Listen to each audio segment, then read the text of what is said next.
So today in this video, naka-feature ulit yung ating Husqvarna Smart Pilen. So ito yung gamit ko ngayon pamasok. First time natin siyang gagamitin to office kasi naka-stock lang to sa bahay, and hindi pa din siya kinukuha ng owner dahil matagal pa yung event na paggagamitan ito kasi pang re-regalo to eh. So dinala ko lang siya today dahil nagpadala ng cash yung may-ari. Dahil papakargahan ko, papakabitan natin ng RFID.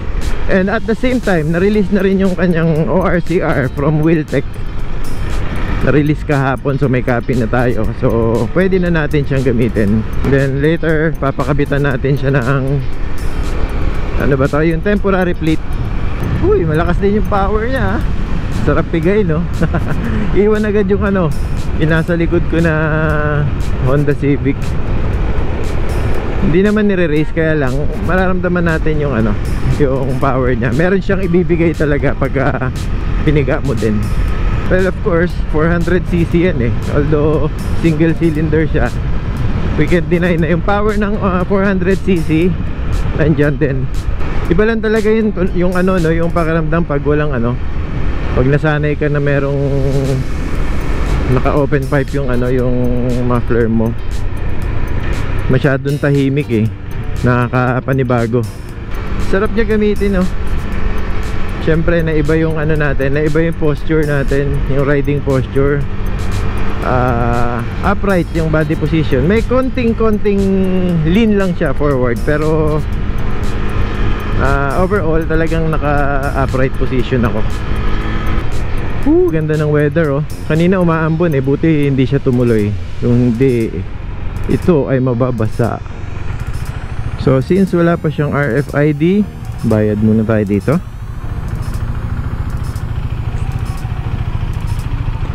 Good morning, ate. Oops, kalimutan isara. Kung mahulog, dami pa naman pera niyan. Puro coins. So here we go. Nasa expressway na tayo.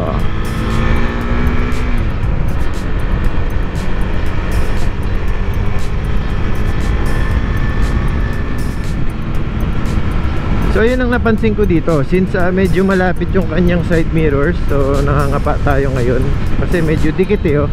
Kailangan mong lumingon ng konti from side to side para tingnan yung side mirrors. Unlike sa sports bike, malayo yung almost nasa harapan mo na yung side mirrors, kaya pwede na yung mata na lang igagalaw mo. Dito medyo sisipatin mo pa para makakuha ka ng magandang view. Ngayon, ang napansin ko dito, kailangan siyang, for me kailangan siyang lagyan talaga ng yung wide lens, yung wide side mirror para kita mo yung nasa gilid, kasi limited yung dito yung view. Pero so far okay naman. Maninibago ka nga lang kapag nasanay ka ng nang meron ka tinitingnan na gano'n, at saka pag meron kang from time to time lumilipat ka ng lane. Kasi pag lilipat ka ng lane, yan ang unang mong titingnan dapat eh. Kailangan malaman mo kung ano yung nasa likod mo sa nasa gilid mo. So very important yung dito, yung hindi ko alam tawag to, hindi cat eye yun eh, cat eye ba? Yung 360 at 180 degrees na view ng side mirror, yung bilog na nilalagay dito. Hindi ko masabi kung ano yung proper term dun eh. Basta yun, yung salamin na malapad. Pahirapan pa ba yung sarili? Oops, ginagawa nila yung concrete barrier railing. Yan, kasi maraming nasisira na dito. Ayan, yung mga ganyan, nababangga kasi yan eh. Maraming nadidisgrasya dito sa portion na to. Kasi very tempting yung yung expressway, syempre diretso, kaya lang minsan na-overlook nila yung sharp curve. Kaya ang tendency pagdating doon sa kurbada, overshoot sila. So gaya ng sinabi ko dun sa aking recent vlog tungkol dun sa proper speed sa pagkurbada, basta alanganin ka sa lane o dun sa curve at hindi mo kabisado yung daan, Walang masamang magbawas ng speed.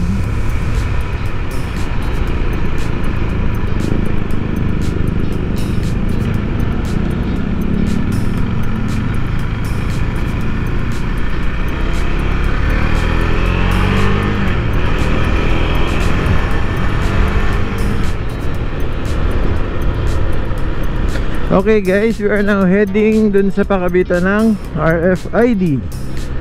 So ayan, papalagyan na natin siya ng RFID. Sa easy trip lang muna, no?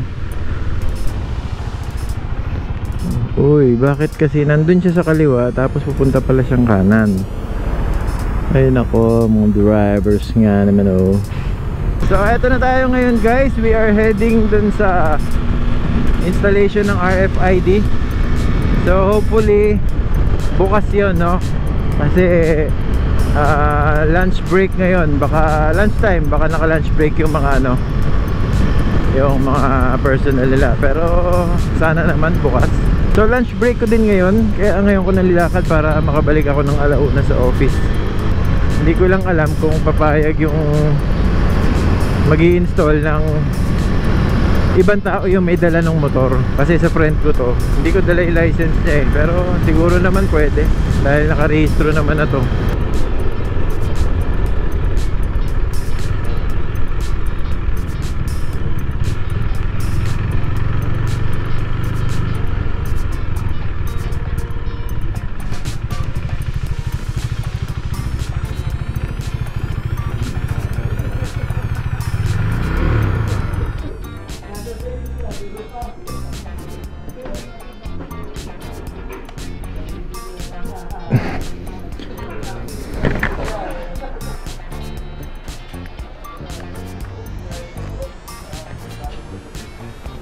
Is papakabit na ano, pa-install ng RFID.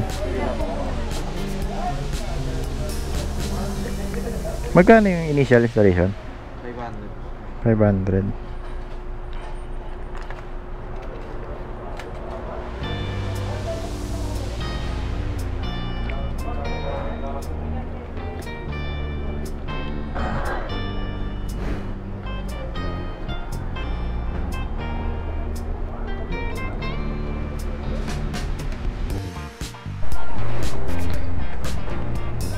Alright guys, ayun na, nakabit na yung RFID niya, yung eto yung sticker niya, no? So, kinabit na nila. Hopefully gumana ng maayos.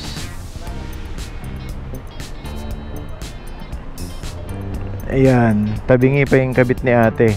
Ang bihira.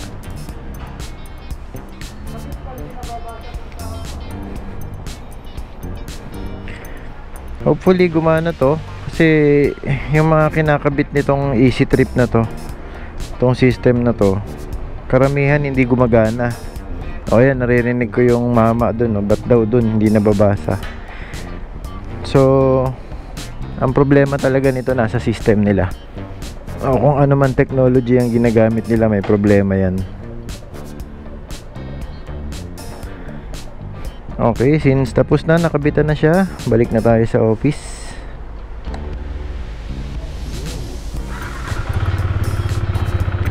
Dadaan muna ako dito sa may motorcycle shop dito sa may 14th, no?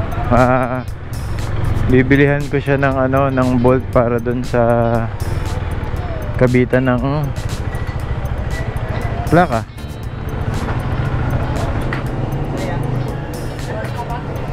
Oh, teka.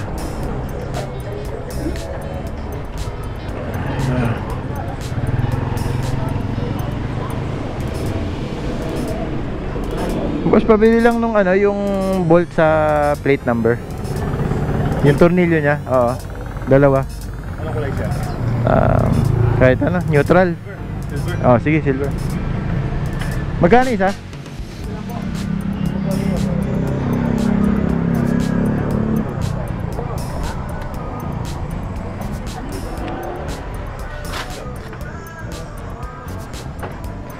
Wala bang ano to, boss? Walang washer, ganito lang. Wala nang washer to. Direkta na to. Ito yung washer. Oh, okay. Pwede po, kung gusto nyo lagyan ng washer. Hindi ba, meron kayo? Meron? Sige, pa ako, dalawa lang. Ay. Bali, apatin mo na para Maipit siya.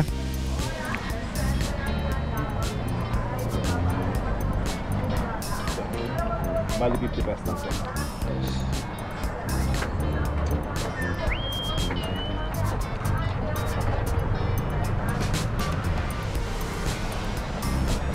Yun lang. Ano to rin sir? Husqvarna. Boss, bayad ko na sa ito yung coins ah. Ayun po, sino? Mas okay to. Okay nga sa akin. Wala kasing ano eh. Kailangan ko ngayon. 10 20 30 40 lima na lang. Yan. Okay, nakabili na tayo ng tornilyo, ng bolt. Pwede na natin ikabit mamaya yung temporary plate number niya. So, kalalabas lang natin sa trabaho, no? Papakargahan ko muna ng gasolina tong motor na to na napakahirap bigkasin ng kanyang pangalan.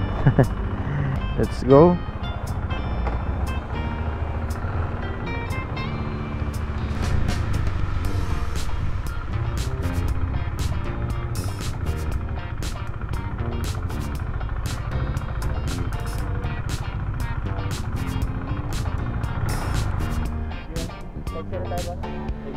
Okay.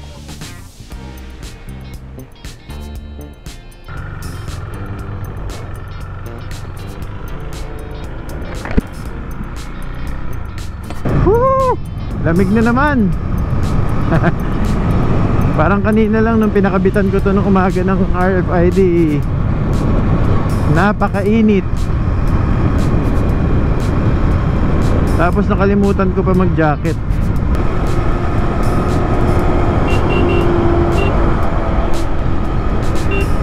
Si manong driver naman, kung kailan ako lumipat ng lane at katabi ko na siya, doon din siya lilipat, no?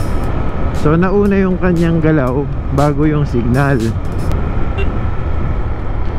Ang cute ng busina niya. Kaya nang binubusinahan ko yung truck, hindi naririnig. So yan yung mga kailangan nating i-upgrade pag bumibili tayo ng motor. Yung ilaw at saka yung busina. Kahit hindi na yung tambucho. Ang tambucho, tinagalog ko na ng mabuti para Pinoy na Pinoy tayo. Yung mga open pipe na yan, hindi naman yan necessity. Ang importante is yung accessory lighting at saka yung busina natin yan. Kasi yan yung mga kakailanganin sa emergency.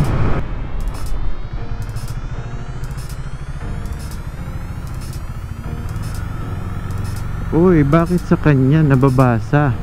Ang galing naman. Bakit sa akin hindi? Yung nasa Ninja ko hindi masyadong nababasa. Parang magandang palitan ah. Nagkaroon ako ng idea. Sige, sige.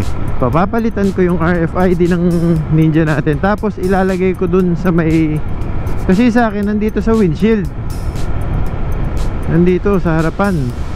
Ang taas na nga eh. Kaya nagtataka ko eh. Kasi yung level ng pinaglalagay niya mataas. Although hindi ko alam kung anong effect niya kung hindi clear yung nasa likod. Medyo dark kasi yung ano eh, yung windshield natin. Pero sige, let's see. Pag nagpakabit ako, ipapalagay ko dun sa may headlight. Woo! Dito na tayo guys. Ayan na, ayan na.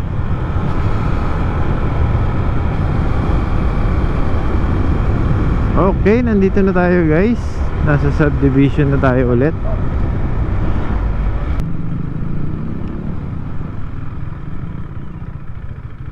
Good evening.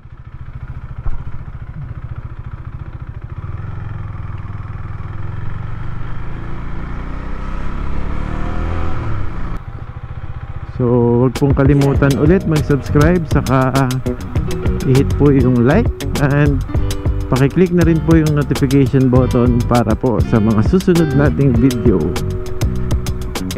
So maraming salamat again sa pagsubaybay ng ating vlog na ito, ng video na ito. Nandito na tayo sa bahay. Lagi pong tatandaan, always ride safe and God bless. Ayun na, nauna na sila sa akin.